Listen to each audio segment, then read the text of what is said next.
Okay, so the next thing we're going to talk about is mixed defects, and this is the last group of congenital heart defects. I don't want you to ignore the rest of the material in this unit. I know that you're going to spend time on these, understanding them, but I don't want you to ignore the rest of this material. So let's finish up with congenital defects, and then the rest of the videos will move into other types of cardiac issues. So mixed defects are defects in which there's a lot of mixing of blood rather than right side of circulation goes to the lungs, comes back oxygenated, goes to the left side, goes to the body, comes back deoxygenated. So when we have blood that's mixing, we have blood that's already oxygenated that may go to the lungs, and we have blood that's not fully oxygenated going out to the body. So the mixed defects can result in either heart failure or cyanosis or hypoxia. So let's look at transposition of the great vessels first. Let's make sure that's the one that's here. Okay. This is also called transposition of the great arteries. So in normal circulation, we have coming from the vena cava out from the body, we have right atrium, it goes into the right ventricle, it goes into the pulmonary artery, goes to the lungs, gets oxygenated, comes back, pulmonary veins, goes into the left atrium, left ventricle, out through the aorta to the body, comes back through the superior and inferior vena cava. Now, if these arteries are transposed, they're attached on the wrong side, then blood that comes from the body goes to the right atrium, right ventricle, and then straight back to the aorta without being oxygenated. Blood from the lungs comes to the left atrium, left ventricle, and then to the pulmonary artery. So we keep circulating oxygenated blood to the lungs and deoxygenated blood to the body. Now, this is only survivable as long as there are still openings that allow for the blood to be mixed. Okay. So if we have defects that allow for mixing, like this foramen, if the foramen ovale stays patent, so we have atrial septal defect, that allows for some mixing, so we can get some oxygenated blood out to the body, right? If we have a patent ductus arteriosus, we can have some oxygenated blood get out to the body, and some of this deoxygenated blood can get to the lungs. So if they have a larger defect, say a ventricular septal defect, that actually improves oxygen delivery to the tissues. But remember that a ventricular septal defect leads to heart failure. Okay, so what is done for this baby at birth? This baby's probably going to have some cyanosis because they're probably going to have some hypoxia. If they have a larger defect in between the two sides of circulation, so they have a larger shunt, that allows for better oxygenation of tissues. Okay, but if they have a larger defect, they're going to have heart failure. Within a few weeks of birth, their heart starts to enlarge because they're working so hard to pump, because most of the blood is not going where it's supposed to. They may have abnormal heart sounds and murmurs as well, depending on other defects. So the first thing that's done is they give IV prostaglandins to delay closure of the ductus arteriosus. They give prostaglandins to keep that ductus arteriosus open.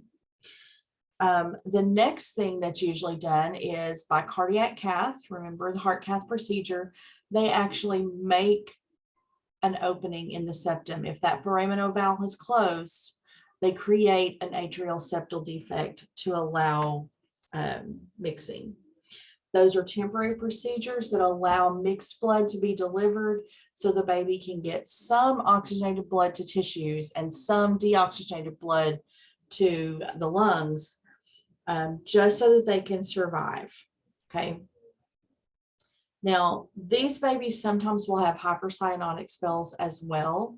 Remember the TET spells they have with tetralogy of Fallot? These babies will have those as well. And if they've had that spell, they need surgery. They need the big surgery soon. In the first few weeks of life, if at all possible, they want to have surgery to switch those arteries. When they do that surgery, it disrupts the coronary arteries because they're coming off of the aorta. And so the coronary arteries have to be very carefully reimplanted or replaced to allow for adequate perfusion of the heart. Sometimes there are other procedures that create some sort of pathway, but the big surgery when they really correct this defect is when they switch these arteries. Okay. Everything else is basically trying to keep that baby enough circulation and enough oxygenation to survive until they can get to the surgery. Nursing care for these kids. Remember, we talked about with the kids with tetralogy, you'll sometimes see the nurse put the baby's knees to their chest. They bend hips and knees. That increases pressure on circulation to the body, so that allows for better mixing of blood. They need a calm environment and gentle handling. They get 100% O2 by blow-by, and they get IV or sub-Q morphine to relax vessels. They get IV fluid or a volume expander. If they're still cyanotic, they get more morphine. Okay. And if they've had that spell, then they're going to need more rapid surgical intervention. The mortality, if they have transposition and they have an intact ventricular septum, is about 6%. Prognosis really depends on what other things are going on and on how the surgery goes. Okay. Long-term complications are also possible, partly due to, remember, when they move these arteries, the coronary arteries are coming off of the aorta pretty early, and they have to be, they want to be careful not to disrupt those. So remember that they have to have some sort of other defect between the two sides of circulation to survive long enough to get to surgery to fix this. Okay. I want you to, okay, you to go away. Can get my toolbar to go away. I want you to pause the recording, go back and look at normal circulation and what happens in transposition of the great arteries. And then we're going to talk now about total anomalous pulmonary venous connection. Okay.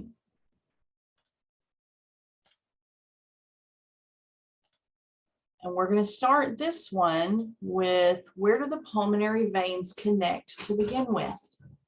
The pulmonary veins are bringing oxygenated blood back from the lungs, and they connect to the left atrium. Okay, they empty into the left atrium, go to the left ventricle, out through the aorta to the body, returns deoxygenated through the inferior and superior vena cava, goes to the right atrium, right ventricle, out through the pulmonary arteries back to the lungs. But the pulmonary arteries terminate in the left atrium. That's where they're bringing that blood back. So what happens if, I'm going to have to stop share and reshare to get to this picture. What happens if they don't connect where they're supposed to? Let's enlarge this picture. Total anomalous pulmonary venous connection means that the pulmonary veins are not connected where they're supposed to be. So that can be supracardiac, above the heart. So here, the pulmonary veins, instead of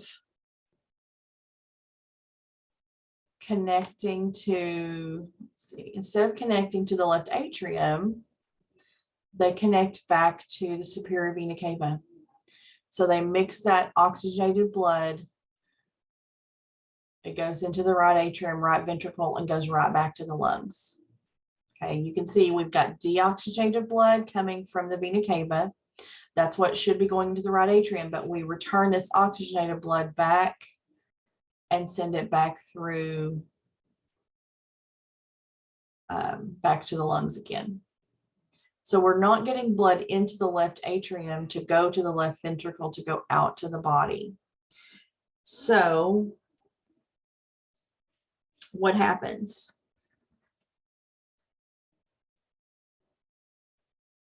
They have to have an opening, the foramen ovale, okay, and the ductus arteriosus have to stay open to allow that mixed blood to go out.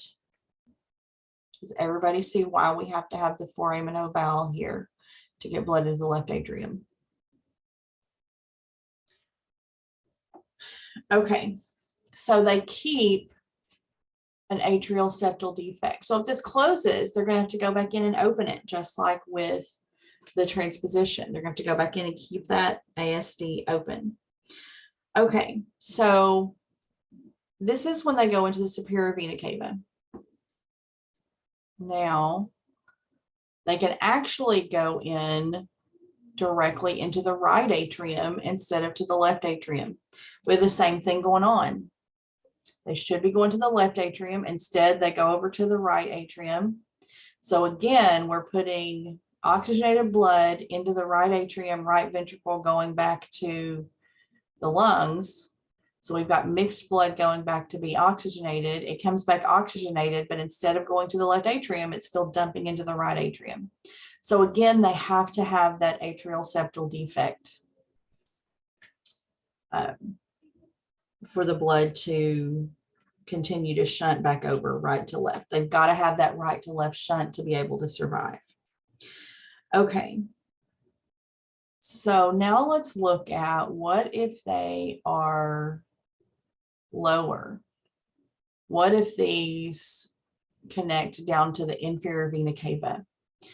This is actually can be below the diaphragm, which can be really, really dangerous.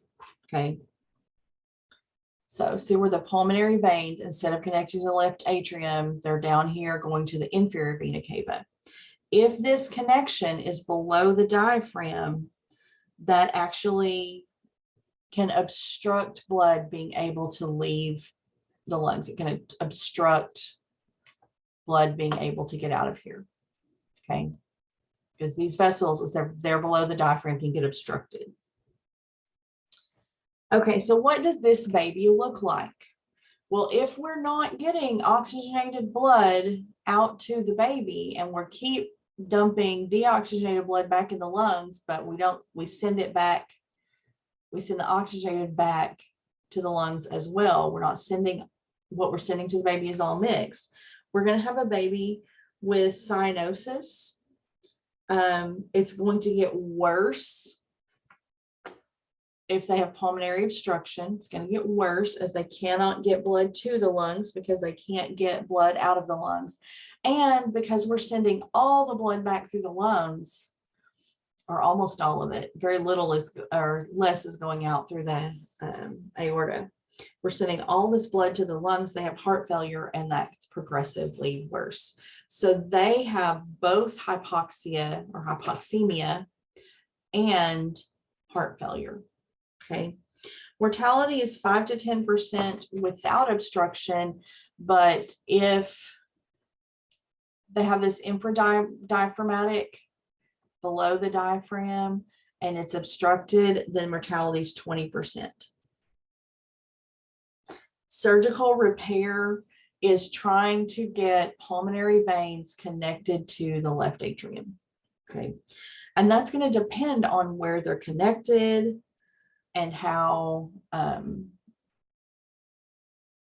how many different places they're coming back to. They can come back to a couple of different places. So you can have vein coming back to the right atrium and to the vena cava. So the idea of surgical repair is to get the veins connected back to the left atrium. Once they do that, then they need to repair this atrial septal defect, and any of these abnormal arteries that are taking blood to the wrong place get ligated, tied off. Okay, I want you to take a few minutes. Again, look at that one. Make sure you have an understanding of it, and we're going to look at truncus arteriosus.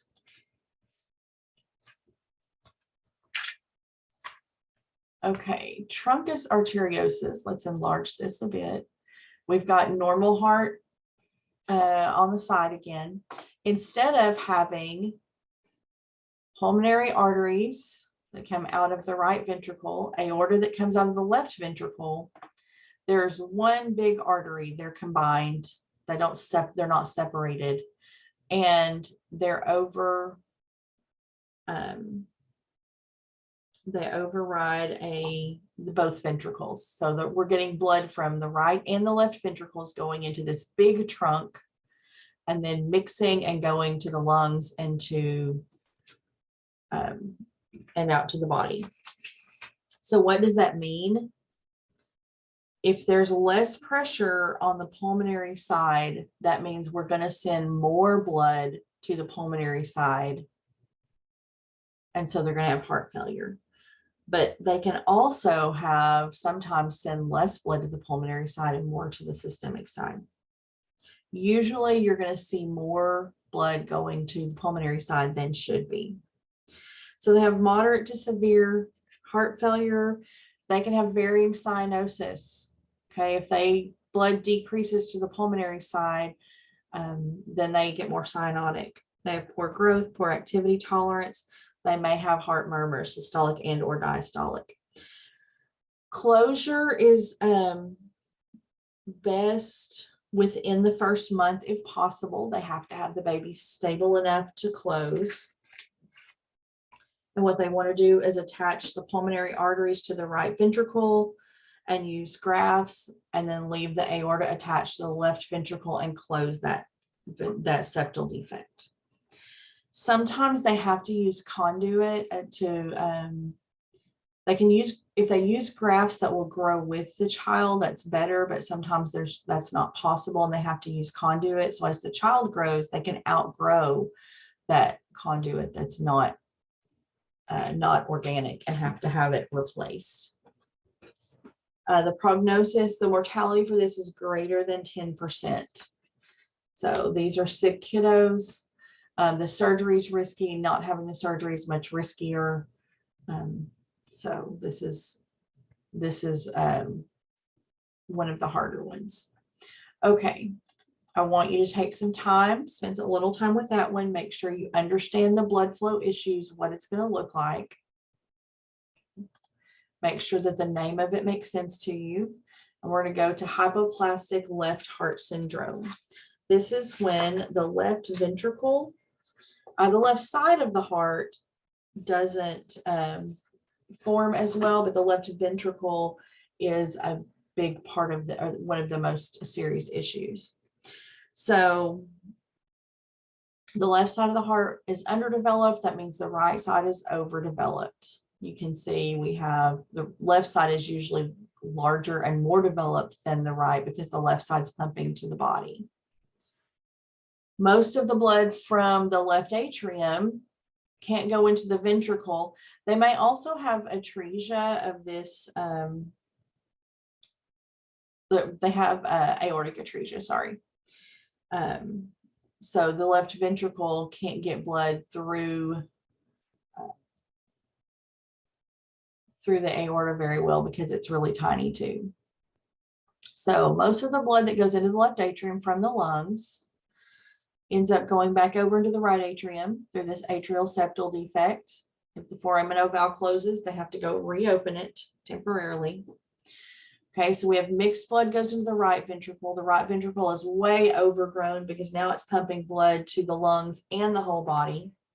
blood goes out through the pulmonary arteries, and the ductus arteriosus allows this mixed blood to now go back into, some of it go into systemic circulation. So left atrium should go to the left ventricle, should go to the aorta. It's taking a detour and mixing with deoxygenated blood. So left atrium, a lot of that blood goes to the right atrium. It's mixed with deoxygenated. So now we've got mixed blood in the right ventricle, goes out through the pulmonary artery, connects ductus arteriosus, connects to the aorta. So now we've got mixed blood that goes to the pulmonary arteries, or to the lungs and to the body. Okay. After the PDA closes, after this ductus arteriosus closes, they have decreased cardiac output. They can't get enough blood out to the body. If this is not corrected, it's fatal within a few months.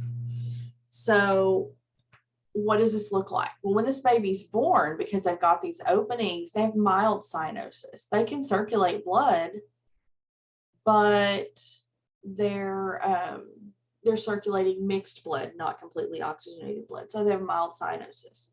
After this ductus closes, cyanosis becomes much worse because they can't get blood out hardly at all, and cardiac output fails.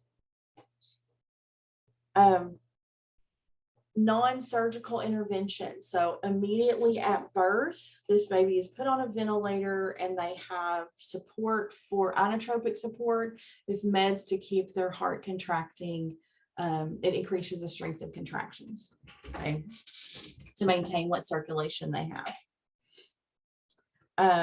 They also get a prostaglandin infusion to keep this ductus open. Remember, if the ductus closes, they don't have cardiac output. They can get almost no blood to the body.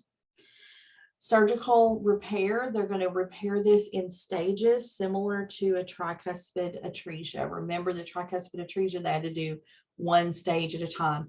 You don't, by the way, have to know all the stages of those surgeries. You do need to know that they're not creating normal circulation in this heart. Remember, they can't create normal circulation in tricuspid atresia. They can't create normal circulation in this heart. They're creating some alternate pathway. In the newborn period, a transplant is an option. So they can do a heart transplant for these kids. Remember, heart transplants, there's multiple different things involved in getting those, not the least of which is getting on that list and getting a heart in time.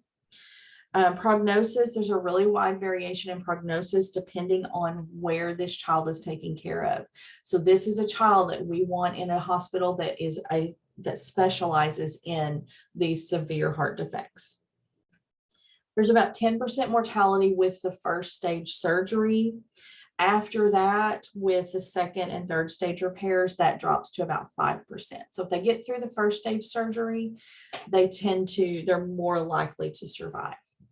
Okay, so that's the congenital defects. We're going to come back in the next section and talk about how families are impacted by this.